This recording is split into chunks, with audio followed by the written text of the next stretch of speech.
it is time for the final series of league play in North America. And traditionally, this should be a really good series. We've got Tempo Storm taking on Team Freedom. Team Freedom is one of two teams who will be going to HGC finals to represent North America at BlizzCon. And Tempo Storm is one of the likely teams to join them there if they can make it through playoffs. But this is also a series where none of the standings can change. So this may be more of a hiding strategies type of play, or is it more important for mentality? We're not really sure for these teams. Yeah, and for Team Freedom, it even kind of gets weirder, right? Because technically that they are one of the teams representing North America, and they know that. That means that they're playing on a patch so far out that they could just try hard as they want in the series, or they could be going, hey, you know, it's time for a bit of fun like some of the other ones, right? We really don't know. And again, you projected what Tempo Storm could be going through. I assume that this is going to be a bit more on the playful side from Team Freedom, but also they're huge on practicing how they play, right? So I can see them going like, why take this lightly either? And honestly, I almost kind of any team to have that thought process. I feel like I want Team Freedom to have that kind of lead by example mentality, and what it's gotten them so far. I feel like I can understand why they would take it lightly, but I also would be like, you know what? That fits their role and what they've claimed, the branding, you know, that they have as a squad. Yeah, and for Tempo Storm, I would generally say that they would go along with that type of mentality too. They don't seem to be a type of team that has big strategies to hide like Gale Force Esports would be. But I think in this case, they would be wanting to make sure that if they did have any of the very best strategies, they were hiding it, because they are guaranteed playing 2 matches in the playoffs as long as they win their first one, because they cannot take the 3rd place spot. That goes to Gale Force Esports. And they can guess that they at least know that they would be playing against Gale Force Esports as one opponent, and can guess that it would be either Space Station or Superstars, whoever they believe. But let's look at the standings, because all of this does play into that.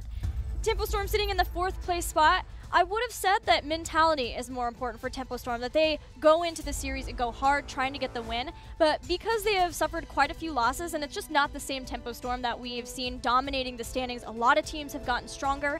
I think that it'll be protecting strategies for Tempo Storm this series. Yeah, and it's going to be cool and kind of see how it plays out. Again, I am looking more towards Team Freedom, what they do, because I do think that they have a bit more room to play with the kind of compositions and what they want to display. And again, I don't feel like they have to go in either direction, but they're the only team of all of them if they're going to be like, no, this is as serious as anything else. I would assume that they would be the squad to do it. Well, we're ready for the match. I know the players are ready, so let's hear from the players about it. Our match against EID, we ended 3-0, although our 3rd game wasn't as dominant as we want. We were actually on a little tilt mode after we lost to Superstars 2 weeks ago. So ever since that, it was like a wake-up call for us. Everyone tried really hard. So I definitely am more confident for playoffs. Team Freedom is definitely fairly new compared to the other top teams in NA, but they really improved a lot very quick and show what they can do, that they're really a dominant team. We've been practicing very hard ever since we showed unfortunate games for the past few weeks. So to all the Tempo fans out there, look forward to our future games. Our series against Tempo, I think that we shouldn't have too much trouble with it. They've seemed like they've been struggling a lot lately in their recent series. We're looking for a 3-0 to prove that we're one of the best teams, if not the best team in North America. And Tempo is one of the only teams to beat us this season, so it'll be nice to come back with a win against them. Well, Psalm's been grinding hard in Hero League, #1 GM player right now, so we gotta look out for him. He's been putting in the work.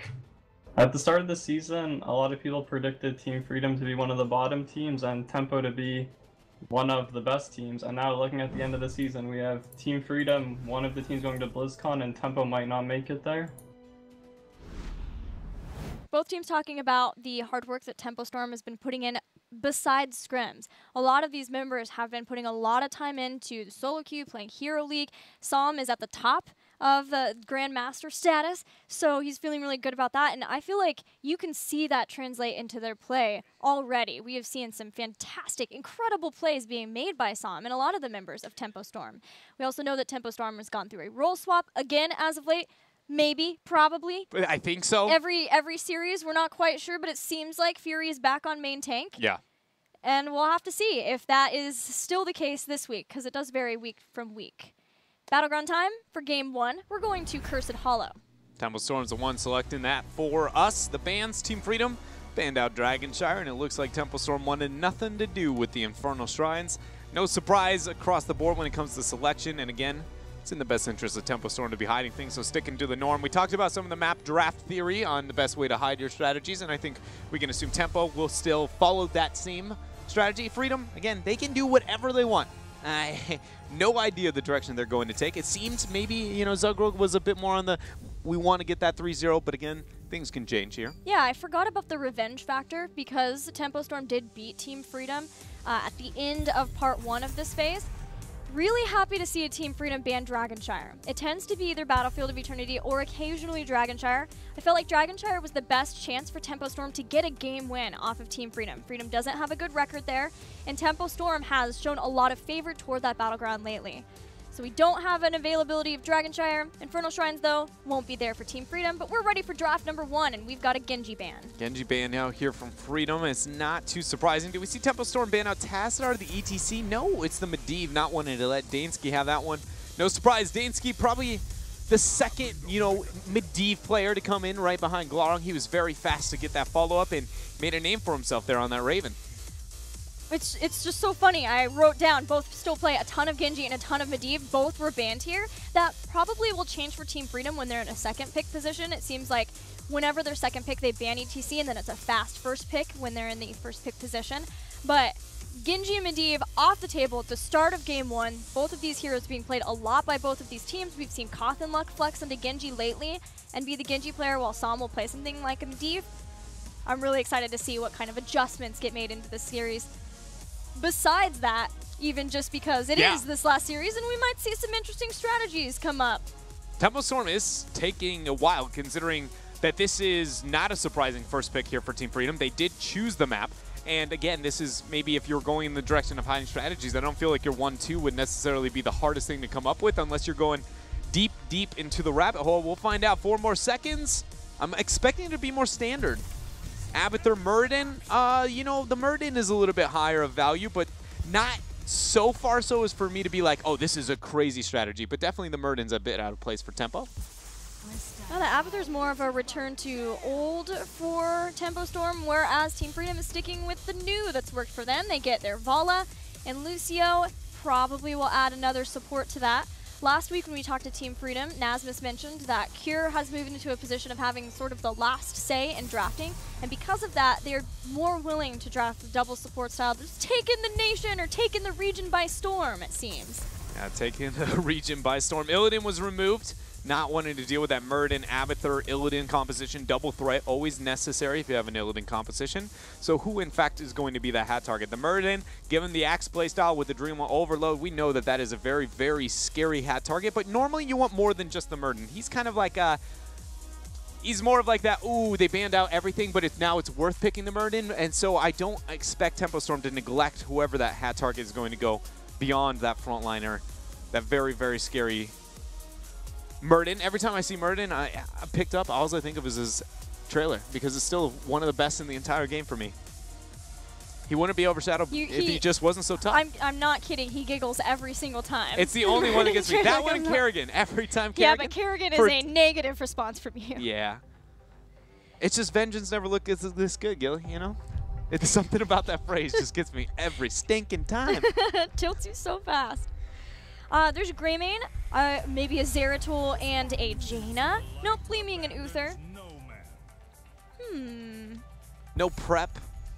That's interesting to commit to the Li Ming in that situation, because now nobody to really kind of prep those kills to be set up, and normally that would be whoever that hat target is. That screams that that last pick is a Zeratul to me. It is the only one left to synergize with that Li Ming, but that doesn't stand out as necessarily an overly dominant pick considering the draft of Freedom and also how heavily articulated it seems to be to go in that Zeratul direction. Maybe wrong, but it does, again, it feels like that is the only thing remaining here for Tempo Storm. Little note on Li Ming for Tempo Storm. They only win a quarter of their Li Ming games they draft her in. A highly prioritized hero for Tempo Storm. Less so than it used to be, though. It used to be that they had 3 Li Ming players, kind of like Space Station in their Greymane. Yeah. And then it was a flexible hero that didn't lock any person into any sort of certain role. But it has fallen off a lot more for them because they just haven't been able to find a lot of success with them, or with her. There is Malthael, and the secondary support will give some global presence for Team Freedom. A lot of threat coming out from Team Freedom's composition, and also having the global in case they're going to need that for the experience, dealing with what Abathur's pressure out is. We talked about it. We think it's going to be the Zeratul, but if it's not the Zeratul, are there any other major hat targets still remaining? I don't think so. With Arthas is the only other one that I could think of, and I do think that I don't know how I feel about it. They're going to go with the Zeratul still. That Brightwing pickup now is going to be that much more effective.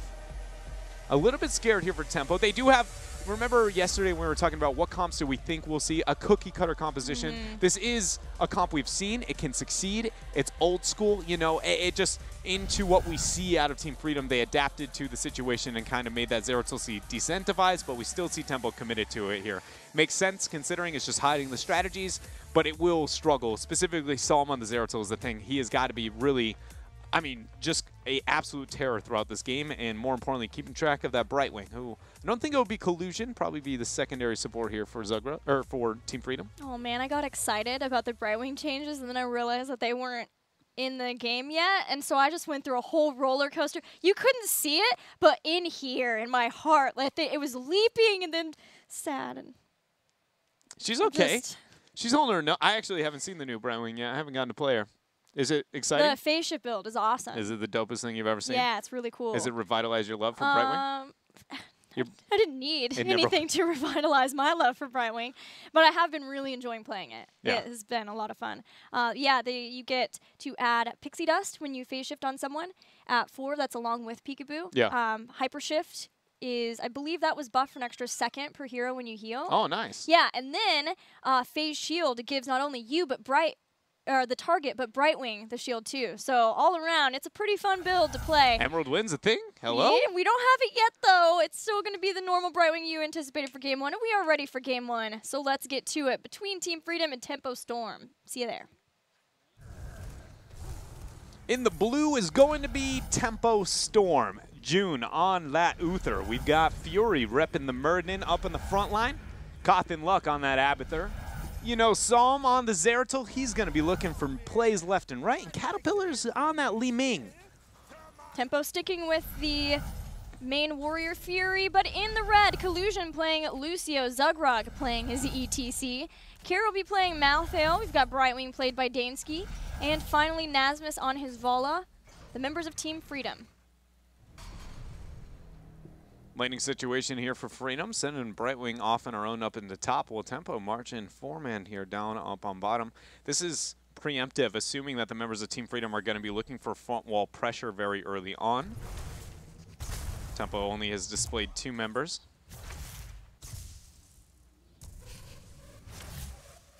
He just stands in front, wears the damage. Love it. Dancing around. Murden hasn't been. There he is. We found the Murden. Illusion need a full orb from Caterpillar. Maybe I got distracted by seeing Murden up there, not paying attention. He'll eventually be able to heal it up here, but Tempo might try and get a bit more aggressive early game than they expect, especially because June, well, I guess he's shown himself now. I was going to say June hasn't shown himself yet. Meanwhile, Zeratul's trying to get that side soak up in the top half here with Abathur. They're holding up here, but the Malthael Brightwing pressure should be enough to make the members of Tempo Storm at least lose damage up in the front wall and lose some experience as this first tribute comes online. Yeah, and that'll be good for Team Freedom since Tempo Storm has done quite a lot to the tower in the bottom, even with Collusion trying to soak up some of those skill shots from Caterpillar. Psalm is going to remain up into the mid lane. This is a very common thing that we've seen. Even Roll20 has been doing this oftentimes with their Zeratul, rather than using him as that roamer, merely just a laning match into the middle of the lane, or middle of the map almost always, and then trying to wait until they can clear the lane, then just roam elsewhere, just like they are any other hero, not the stealthy, not maybe one with more gank potential like Zeratul's used to be played out here in North America. Nice stun. A little bit of damage on the Collusion, but he also is Lucio, so he's, as long as you don't immediately one-shot him while he's stunned, he's probably going to be able to scoot right away and right on out. Dodges the Stormbolt, heals up. Team Freedom is building Nasmus into the Monster Hunter, the good 1v1 build of Hungering Arrow. But in getting Monster Hunter, it also serves another purpose, and that makes Vala an effective murking hero. She's going to head up and start getting some of the Giants to have these pushing for the first curse, the tribute phase. But this will also be something that Tempo Storm has to keep in mind is early bosses, and if a lot of Team Freedom is off the battleground, trying to figure out where Team Freedom might be trying to get a boss early on. Also have to keep in mind that now that level 4 is here, Peekaboo has been picked up for Team Freedom, one of the first tools that Brightwing has to be able to deal with Zeratul. That's a very big area, even bigger than Clairvoyance when that was in the game.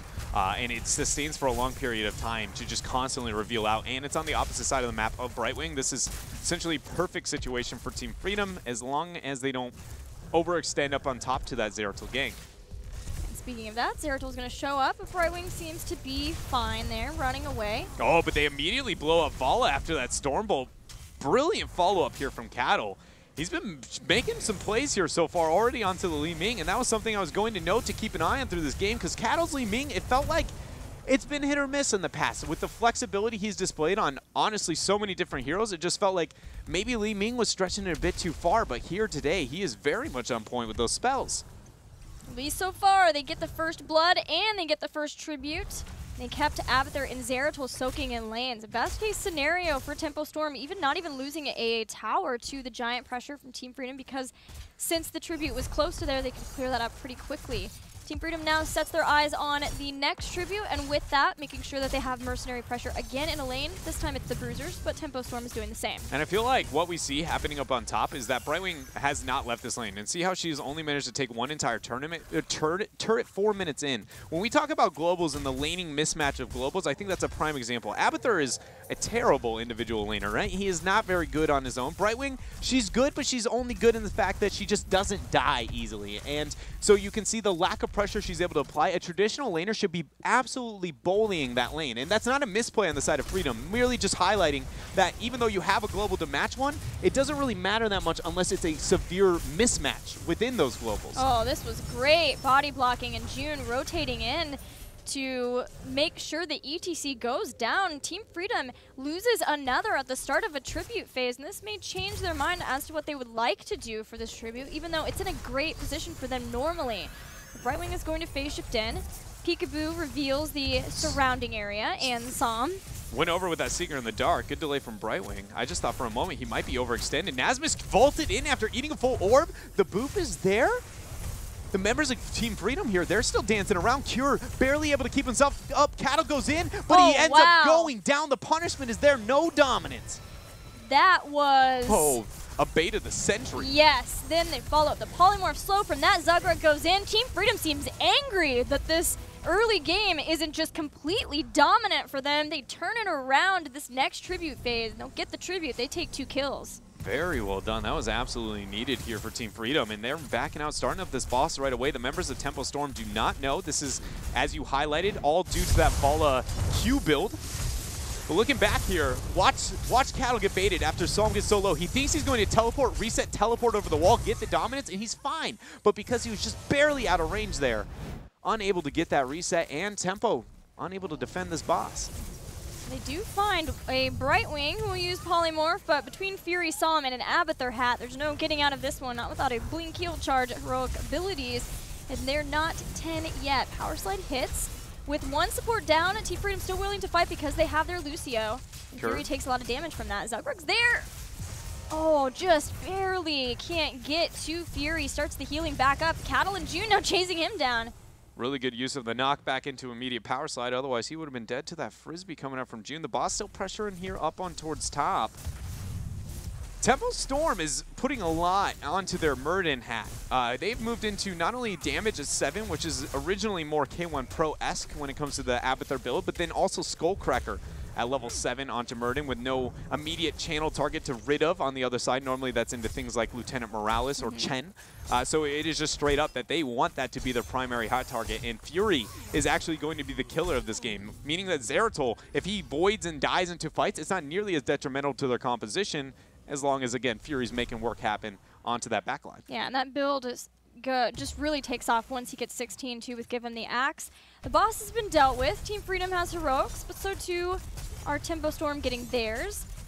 We've got Rain of Vengeance again. It is Emerald Wind for Dansky's Brightwing.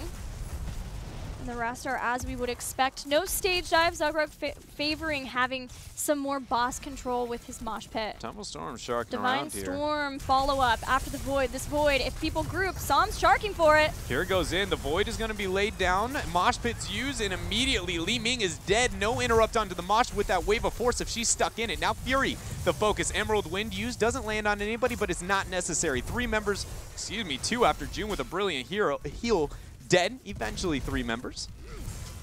And as June goes down, you said there was no wave for the mosh pit, but importantly for Team Freedom, there was no follow-up for a Void as soon as Li Ming went down. You want to have that big burst, give Li Ming the resets after the Void Prison, and that is a long cooldown to use with Li Ming going down at the start of that. Now we've got a next tribute, a boss taken, Team Freedom ready to run rampant. Across curves it all out, but Cattle gets a kill, teleports back out with the reset, eventually goes down. Cattle went in and made the plays. It cost him his life, but I mean, it was flashy. Got the delay out there. Fury's now next to show up. Yeah, it is one less person now if Team Freedom do get this curse, but Team Tempo Storm putting a lot into this delay. Yeah, first I thought, honestly, it was a bit more just wanting to be a bit more playful considering the circumstances of the series, but now I'm questioning if that is actually the case. Cure is going down. Emerald Wind drops, hits 3 members of Tempo Storm. The clone has been removed. Psalm moves up. Divine Storm dropped onto Vala, and she goes down. No mana left on Zugrug. Only 1 power slide possible, so he's the next to fall. That was amazing. It was amazing. Boss is still pressuring up on bottom, though, so Team Freedom still won a lot into that skirmish because of this pressure, but at least Tempo's got a curse. They do get the curse. Tempo Storm with Cattle going in, sacrificing his life, taking out one of the supports, the big supporter in Lucio. No sound barrier there. And then the rest of the team, Fury delaying long enough, knowing that Team Freedom were more on Tempo Storm's side of the battleground. They used the clone. They're patient. Yeah, they lost Cattle in that initially, but now Tempo Storm has all 5 members back up, and they have a curse. Some is just whittling away the bottom fort. Are they going to be able to get much more from this? There's no bosses even to go to after the curse is done. The top boss will be in a minute. So Tempo Storm, they've got this, and they are going to get 1 fort on bottom, but 1 fort for a curse is not traditionally what you want to really get for yourself. A minimum of 2 forts, especially if you haven't been winning structurally. Keep in mind, Freedom's taking out 2 forts without a curse whatsoever. Tempo Storm is still behind structurally in this game, even though, again, we have now witness an entire curse duration. So that is not nearly as much as Tempo Storm maybe wants out of this situation. Also, one thing I did want to highlight on the side of Tempo Storm was some of the talent selected by June in this situation, considering the composition that Team Freedom has. They have the Emerald Wind, and we talked about how much focus goes into the Murden. That Emerald Wind is going to be a lot of making sure Murden doesn't make things happen with that, give him the Axe all-in style build with that with the Abathur hat. But then the Mosh Pit has got to be a high focus point, and the fact that we go into Divine Storm rather than Divine Shield I don't think is necessarily a misplay considering the composition. You can easily get them clumped up and get a huge play, but then if you go that direction, hand of protection to make sure that whoever gets moshed or whatever that core interrupt is because Murden's diving the backline. He's not stopping Mosh Pit, which means Zeratul can't. Uther should not be able to because he doesn't have Divine Shield. It's all on Li Ming. It is all on Wave of Force. And that was why that last fight went in the manner it did. And I just question, if you're going Divine Storm, shouldn't, if Li Ming is the only reset or way to stop this Mosh Pit, I feel like Cleanse would have been a far safer direction. Or, excuse me, Hand of Protection. Same thing, different reset. Oh, speaking of resets, immediate damage on Zugrug as he scoots on out of there. Tempo Storm have wised up to Team Freedom's boss composition after losing 2 bosses in a row to them. And Freedom getting their bruisers too, kind of telegraphed where they're at the battleground. So able to go up to that. Tempo's very concerned about this boss being taken. The giant pressure up on bottom, eventually Abathur can rid of those, especially with the hat build he's gone. He's one of the better defenders and major objectives like that than he is without this style of build. Something that's not necessarily considered when looking at Abathur builds. So they don't have to go down and baby into it as long as Cotton Luck's attending. Good attempt once more to find Zugrug. How long until we've got bottom boss? 1 minute until bottom boss and then both are up. Team Freedom are willing to chill out around this top area, knowing that Tempo Storm have been hanging out around it. They don't want to have the same thing happen to them. They don't want to lose that boss for free. Freedom are somewhat behind Tempo Storm in experience. That may be enough time for Tempo Storm to get into position for this tribute. Collusion's here. Cattle's going to be a little late because he went to go check the boss, but Freedom didn't move up and zone out effectively enough. And now with the 16 talents here closer for Tempo Storm than that of Freedom, it looks like it's going to be a tribute over to Tempo Storm. It doesn't mean that much, though. It just sets them back to even footing. Keep in mind, they are still down in structures. It's just more about these bosses and then who actually gets the curse point. Next tribute does mean a bit more. Fury sniffs this out. And Team Freedom, they're going to get 16s. Still waiting on if given the axe is the choice for Murden. No. It's going to be Stone Form. Or Stone Form, excuse me. I'm amazed at how long this posturing is around here. This boss is such a huge concern for both sides, and neither is willing to venture outwards. Zeratul and Maltheo may be in a bit of a, quarrel up here. Collusion's here to join. Fury can win this easily if he gets a hat, though. He's not going to jump in. Freedom rotating up. Fury zoning him out from joining back up. Zugrug has been taking a lot of damage at the start of fights, which has dissuaded him somewhat from, yikes. It's a mirror ball to the face. Lucio's post 16 now, though, so that healing is going to be a lot more effective. It is. June starts the channel. Cure goes up. No Tormented Souls yet. Power Slide. That's the Solemn Split. Polymorph's there. The damage. He's going to Void, but he is down. He is dead. Cure and Dansky are outside of the Void Prison, still trying to keep some Tempo Storm here so that once Freedom busts out of the Void Prison, Collusion can speed on up for another kill. They take down June. And now this is a situation where Team Freedom's focused on denying a double boss situation, or at least controlling both of the bosses as best as they possibly can. Tempo is immediately starting this race down to their boss, knowing that this has got to be the thought process. But with that Vala, it being a Q-build Vala, having a Brightwing, she can sit back and be the final cap and then teleport over. Tempo Storm is on a very, very tight window here, and I don't know if they're going to make it. There is the Brightwing starting to channel. They're starting to come in. It's just Fury with the Abathur hat. Cattle here. Zugrug has shown up, and this is still a third of the boss left. Yeah. He's only the first one here, but Brightwing's going to phase shift in. Power Slide as the phase shift comes in means an immediate polymorph afterward, and Li Ming gets taken out. This will be a double boss play. Yeah, Team Freedom making everything work here. And it wasn't even necessarily as clean as it could have been, but it was enough to get the job done here. Tempo Storm could not make the transition quick enough. Now they have a boss not only here marching towards their base on bottom, but up towards top. There is no keep front wall here. This is without a doubt a dead keep on bottom. It's just, is that all that Tempo loses now as a curse spawns conveniently right behind Freedom, and it's curse point. It is 2 tributes already with Tempo Storm getting the earlier curse. This keep's going to go down before the boss really even gets to it. Psalm, 14 seconds until Void Prison. They can't do this unless they kill Psalm. Shown himself once, gets back out. Nasmus still fairly low, getting healed back up from the passive heals of both Dansky and Collusion. They're going. Boss is healthy. Top boss is just now getting to the keep. Emerald Wind separating out their Tempo Storm. They've got the Mosh with the follow-up. They've got the damage. The shielding on the core has already been removed. 60 and more, not even needing it. The Void is just going to delay the inevitable here unless resets come out from Cattle. Good peel on top of Nasmus. 39 and counting. It's it. That is game. Team Freedom takes game 1 over Tempo Storm. That was honestly a lot more lopsided than I thought it would be at the very end there. I thought the Void would come out a little bit earlier and they would take the fight off of the core, but then Tempo let them move in.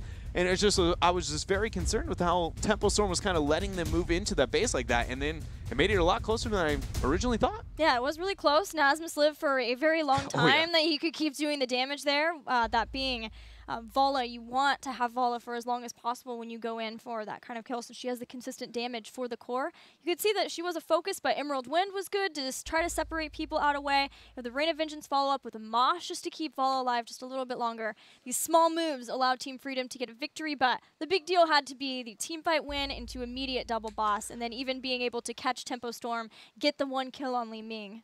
If there was no Lucio and there was no Brightwing, and I know I say that, I don't mean that the supports, I mean the mobility aspect that they provide. I think you can get away with that call possibly on Tempo if you make it the snap second. But even if you take a minute to look at that double boss play, that was a lot closer than it should have been, because Team Freedom could have committed only 2 members to it for probably about 10 to 15 seconds, finished the last 10%, and then just immediately she just solos the last 2, takes it, teleport in. Like, I'm not even saying that Team Freedom, come on, you need to do better in that situation. I'm more saying that Tempo Storm took an insanely high risk, like this is our last chance to save it, and Team Freedom just found it. All right, well, we are going to go to a break before game 2. This